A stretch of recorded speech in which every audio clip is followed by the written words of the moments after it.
Hey keto bakers, feel like baking up something super decadent and chocolatey and yet still sugar-free? So do I. So today on All Day I Dream About Food, we're going to make my keto chocolate walnut torte.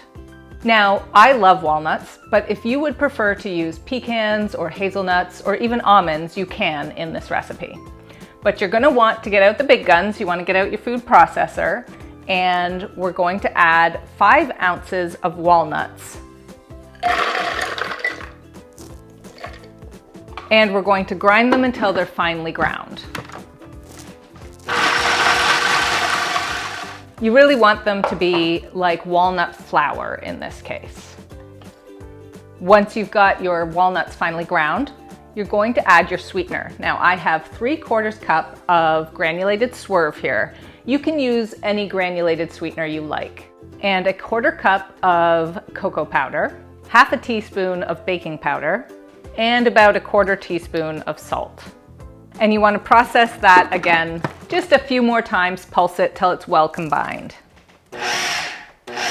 Next, to make it super chocolatey, we're going to melt some unsweetened chocolate. And I'm going to melt it with some oil or butter. Now, you can use any oil here you like. You could use coconut oil. I'm going to use 4 tablespoons of butter. And to jazz up that walnut flavor, I'm using 2 tablespoons of walnut oil. I found this gorgeous California walnut oil recently, and I just thought it was a nice addition to this recipe.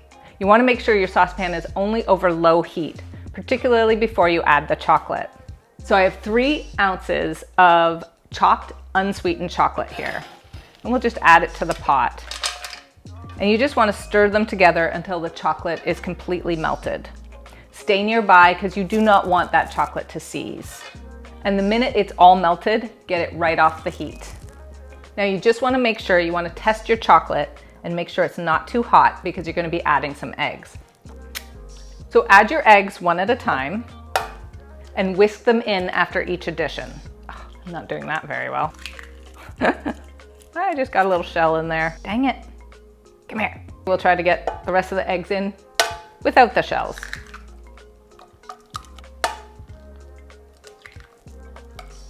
And then you want to add 1/2 teaspoon of vanilla extract. And at this point, you're going to notice that your mixture is really thick and gloppy.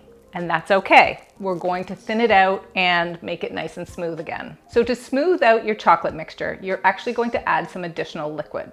You want to put your pot back over very low heat, and then you can take something like cold coffee or a little bit of water, and you're going to add it just a little bit at a time, probably up to about 1/4 cup, and whisk it in. And if you need a little more, you add a little more. And your chocolate mixture should become thinner and smooth again.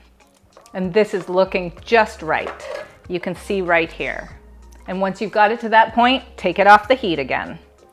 Now you can take your ground walnut mixture and stir it right into the pot.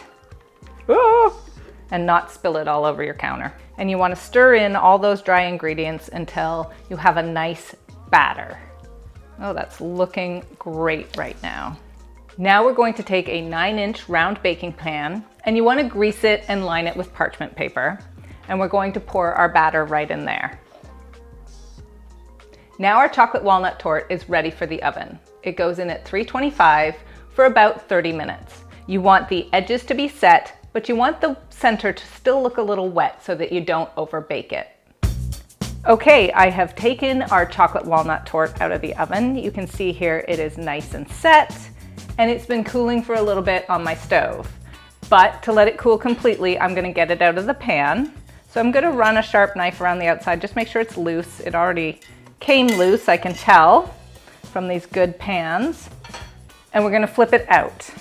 So I've got a nice big cake plate here, and I'm gonna put it over top my pan and flip.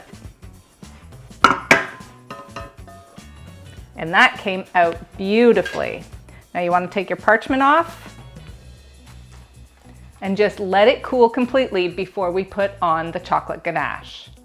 Okay, bakers, we are now going to make a sugar-free chocolate ganache to put on our beautiful chocolate torte. So I have here 1/3 cup of heavy whipping cream, and I'm just going to bring that to a simmer over medium heat. Once your cream is simmering, take it off the heat again. And you're going to add 2 ounces of sugar-free dark chocolate. And you're just gonna let it sit in there to melt before you stir it in. Then you can take a whisk and you can whisk it into the cream until it's nice and smooth. And you should end up with a beautiful, smooth chocolate ganache like this. Then you're gonna let it sit for a few minutes to thicken before you put it over your torte. And now that our ganache is nice and thick and our torte is cool, we can pour it over top. You want to get all of that out of the pan and onto your torte. And then you just want to spread it over top. And you can let it drip down the sides and then spread it over those as well.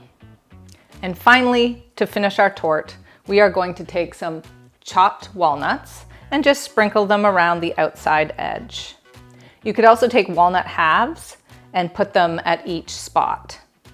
Okay guys, it is beautiful and decorated and looking lovely. You do want that chocolate ganache to set, so get it into the fridge for about 20 minutes. We are ready to dig in to this gorgeous keto dessert. So I'm gonna take a nice sharp knife and make my first cut. Oh, that is rich and dense, just like a torte should be. Oops, I lost a little chunk of it, but that's okay. Look at that beautiful, dense, rich chocolate torte. Okay, let's try a bite. I already know I'm gonna like this.